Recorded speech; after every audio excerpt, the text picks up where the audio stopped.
Hello my friends, welcome to my full review of the Rani Cosmetics lipstick line. I cannot wait to tell you about all of these colors. This week on the channel, I have two brands that I'm going to be spotlighting for you that are created by YouTubers. So the first one where we're going to start is with Rani Cosmetics by Ishani from Total Makeup Junkie 101. The next video is going to be about the spring line from KL Polish by Kathleen Lights. We're going to start off with Rani Cosmetics. Now, Ishani from Total Makeup Junkie 101, if you do not know, she is a YouTuber that focuses mostly on reviews. I have looked up to her ever since I found her channel. I fangirled like crazy when I met her at Generation Beauty in Los Angeles, and we actually ended up spending quite a bit of time together, and now we have each other's phone numbers, and we don't talk all that often, but I do want to disclose that these were sent to me by Ishani, but as you know, that does not influence my review at all. Just as she is 100% completely honest in her reviews, so am I, and I don't think she would expect any less from me than what she gives to her audience. So I'm going to be 100% honest with you.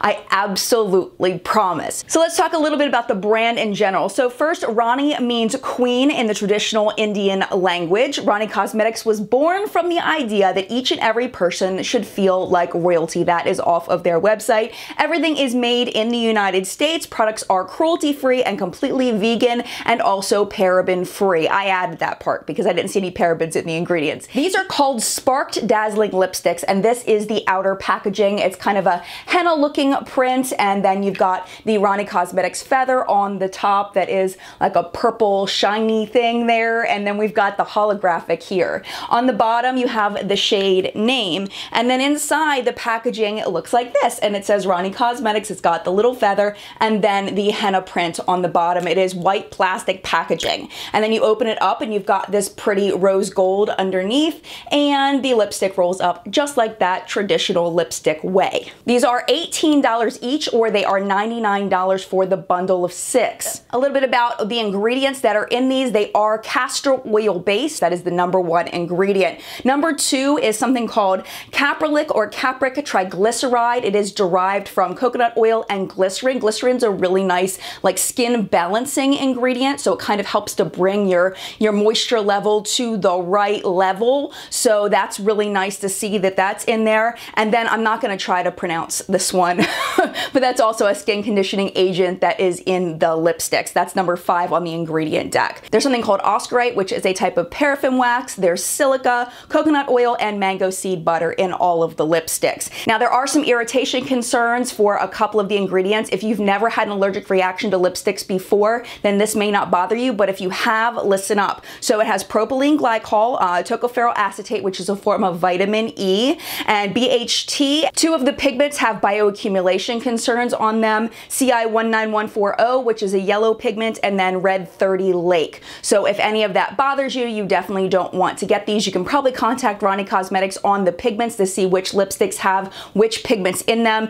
It just says may or may not on the ingredient list. It's not specific the way that they list it on the website, which pigments are in which one. These are very common pigments found in cosmetics, but if you personally have a problem with them, I'm sure Rani Cosmetics could help you out to let you know which ones have it. So let's go ahead into my full review. Now, the first thing when I heard from Ishani that these all had glitter in it, I was thinking, oh my gosh, what are you thinking? What are you doing? This is a horrible idea. Why would you do that? Because I have had lip products with glitter in them before, and one of the big problems I have with them is that the glitter hangs around longer than the lipstick, and you end up with a film of glitter on your lips and no lipstick left, and it looks really weird. What I will tell you though is when they wear down naturally, the glitter seems to wear down with the lipstick, which I was really excited to see. One thing that's advertised on the website about all the lipstick is that they are a sheer wash of color in one swipe, and then you can build them up to full opacity. I personally don't like the way they look in the more sheer version because of the glitter. It just looks kind of weird to me. me. Like, it just doesn't, I don't know. I like them at full opacity. There would be no way that any of them I would wear with just one swipe. I just don't like the way that it looks. All the swatches that you're gonna see in a minute, they are all up to full opacity. Another thing you need to know about all of these lipsticks is they are advertised to have a subtle scent. Each lipstick shade has its own unique scent. Now, I know that so many of you are sensitive to fragrances and sensitive to scents, but I found that some of them are stronger than others. So the ones that I found that were less strong were Tattoo, Lassie, Eclipse, and Bindi, and then the stronger ones are Syrup and Latte. Now, Syrup I feel like is the strongest one as far as scent. That's the rose scented one, which makes me really sad because that's really my favorite shade out of the line, and I really don't like rose scents on my lips. Biologically, I feel like in my gut, I want it to be something that I can eat. You know, like my nose is like, no, get that away from your face. It's not edible. Even though I know some roses are edible, my mind is telling me, no, I don't want that on my lips. So I'm kind of sad that that's my favorite shade. It's got the rose scent that I don't like, and it's the strongest scent. But I deal with it. I'm wearing it today, actually. I have a mixture of Syrup and Eclipse on my lips right now. Syrup looked weird with this shirt, so I put a little Eclipse on top to balance it out, and I like the way it looks. So let's go through each one by one and show you the swatches. So first we have Tattoo. It's advertised as a universal pinky nude base laced with pink shimmer infused with a subtle caramel cream scent.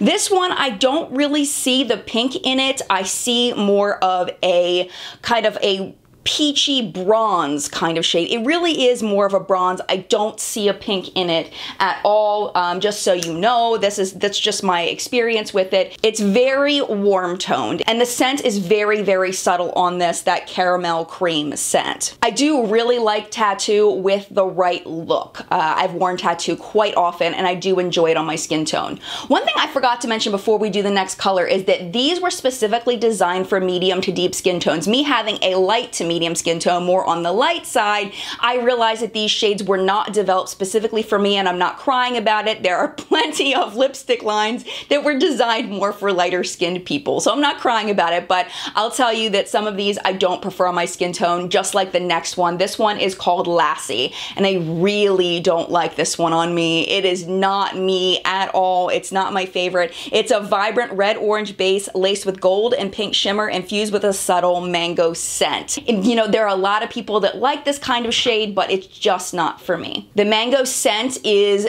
you can smell it, but it's not very strong at all. It's a little bit stronger than the caramel scent. Next up, I'll show you the swatch of Syrup, which again is my personal favorite. I really love this shade. Syrup is described as a true fuchsia pink base laced with gold and pink shimmer and infused with a subtle rose scent. And like I mentioned, this does have a stronger rose scent, which makes me a little bit sad that that's the way it ended up coming out. But it's not a deal breaker for me. It may be a deal breaker for you. It's not for me. I'm still gonna wear it a lot just because I love the shade. Eclipse is the next one, and I kind of have a love-hate relationship with this particular shade range, this color of this deep purpley blue kind of shade. I really want to love it. I really want to wear it. I like it when I wear it, but I get scared to wear it because I am so fair compared to this shade. I feel like it makes me look very pale, and I don't know. I kind of like it, and then I kind of don't on me, just as a personal opinion. It is a vampy dark purple base laced with pink shimmer. It's infused with a subtle coconut scent. And this one is also very subtle. It's similar to the caramel as far as the subtlety of it. Next up we have Latte, and Latte is a sultry chocolate brown base laced with subtle violet and blue reflex, infused with a subtle chai latte scent. This one, I would never have thought to put purple and blue with this kind of shade of brown, but I personally feel like it works. I think it's very interesting and unique. I've never seen anything close to something like this, and I think it's really interesting, and that's what I really love about the shade. I've worn Latte quite a bit as well. That's probably my second most worn shade after Syrup, and I enjoy it a lot. I really like it. And the last one is Bindi. Now, don't be fooled by the bottom of Bindi. The bottom label is totally different than what the lipstick looks like in the swatch and on the lips.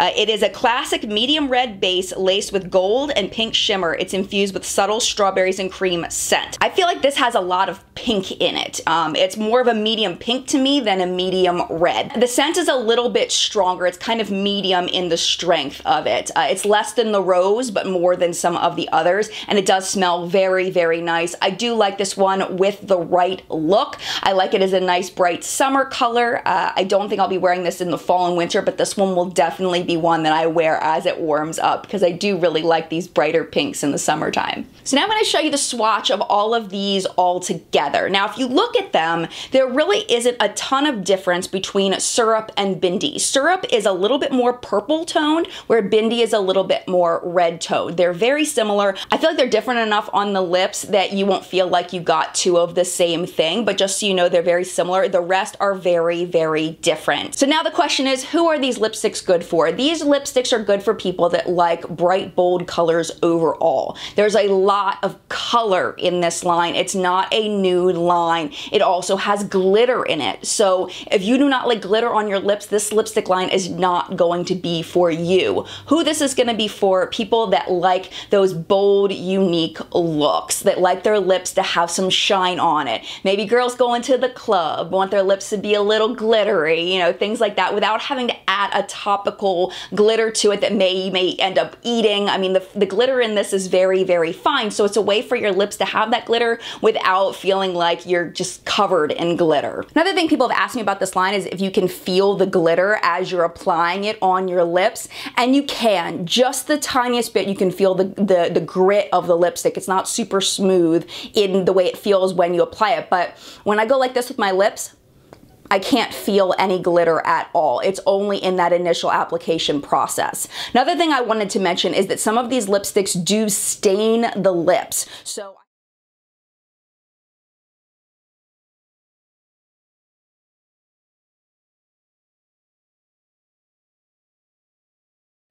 I'm going to take my towel and just kind of show you how they wear off. So as you can see, there is some left behind. So especially the reddish shades. So we're talking about Syrup, Eclipse, and Bindi. Those are the ones that stain the most. The rest of them don't really stain a lot, but just keep in mind that after you use the lipstick and after it comes off completely, your lips probably will still be pink. I do want to give Ishani props for creating a lipstick formula that I don't feel like is anywhere else. It's very difficult in the makeup world today to do something that's unique, and I truly feel like she has done that, and I am so incredibly proud of her and her efforts toward this. I'm really looking forward to seeing what she does next with the line. Who knows? And one thing that's really great about having a makeup reviewer creating makeup is that she knows what she likes because she's tried so many products. She also reads your comments on her videos, so she knows what you like if you watch her channel. I definitely recommend checking it out if you've never seen her channel before. She is definitely one of my YouTube inspirations, and I absolutely adore her. Is the lipstick line perfect? No, absolutely not. I don't think that it's going to be for everybody, but there is definitely an audience that I think will absolutely love them. So I want to thank you so much for watching this video. I hope you enjoyed it. If you did, definitely hit the subscribe button down below so you don't miss my future reviews, including the Kathleen Lights Kale Polish review that is coming up next. Mad love to you, and I will see you in a video soon. Bye! Ooh, that's low. Shorty got low, low, low, low, low, low, low.